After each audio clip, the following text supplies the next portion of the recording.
नमस्कार, स्वागत है आप सभी का आज की इस नई वीडियो में। आज की कहानी का नाम देखकर आपको थोड़ी हैरानी तो हो रही होगी, लेकिन साथियों, आज की ये कहानी जीवन की एक ऐसी कड़वी सच्चाई है जिसे हर किसी ने देखा है। विश्वास साहब अपने आप को भाग्यशाली मानते थे। कारण यह था कि उनके दोनों पुत्र IIT करने के बाद लगभग 1 करोड़ रुपए का वेतन अमेरिका में प्राप्त कर रहे थे। विश्वास साहब जब सेवानिवृत्त हुए तो उनकी इच्छा हुई कि उनका एक पुत्र भारत लौट आए और उनके साथ ही रहे, परंतु अमेरिका जाने के बाद कौन लौटने को तैयार हुआ है आज तक। उल्टे विश्वास साहब को ही अमेरिका आकर बसने की सलाह उनके बेटों ने दे डाली। विश्वास साहब अपनी पत्नी भावना के साथ अमेरिका चले गए, परंतु उनका मन वहाँ पर बिल्कुल भी नहीं लगा और वे अपने देश भारत लौट आए। दुर्भाग्य से विश्वास साहब की पत्नी को लकवा हो गया और पत्नी पूर्णतः पति की सेवा पर निर्भर हो गई। प्रातः नित्यकर्म से लेकर खिलाने पिलाने, दवाई देने आदि का संपूर्ण कार्य विश्वास साहब के भरोसे पर ही था। पत्नी की जुबान भी लकवे के कारण चली गई थी। विश्वास साहब पूर्ण निष्ठा और स्नेह से पति धर्म का निर्वहन कर रहे थे। एक रात्रि विश्वास साहब ने दवाई वगैरह देकर भावना को सुलाया और स्वयं भी पास लगे हुए पलंग पर सोने चले गए। रात्रि के लगभग 2 बजे हार्ट अटैक से विश्वास साहब की मौत हो गई। पत्नी प्रातः 6 बजे जब जागी तो इंतजार करने लगी कि पति आकर नित्य कर्म से निवृत्त कराने में उनकी मदद करेंगे।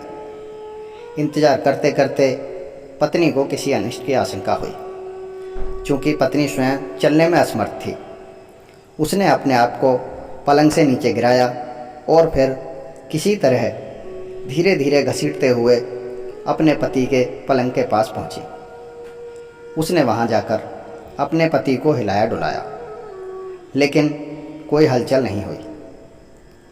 पत्नी समझ गई कि विश्वास साहब अब इस दुनिया में नहीं रहे, वह उसको छोड़कर जा चुके हैं।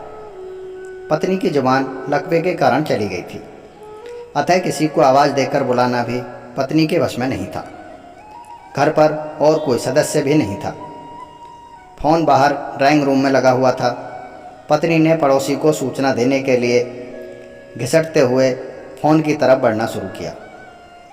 लगभग 4 घंटे की मशक्क़त के बाद वह एक इंच रेंगते हुए फ़ोन तक पहुंची और उसने फ़ोन के तार को खींचकर उसे नीचे गिराया।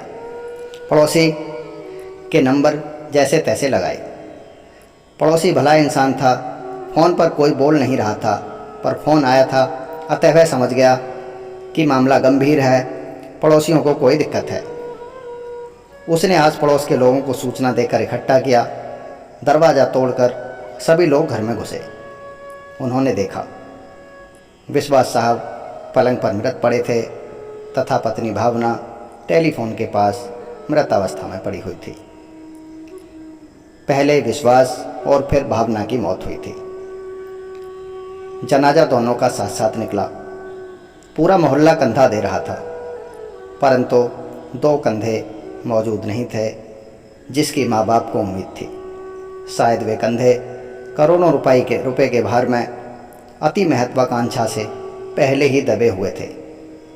लोग बाग लगाते हैं फल के लिए, औलाद पालते हैं बुढ़ापे के लिए, लेकिन कुछ ही औलाद अपना फ़र्ज निभा पाती हैं।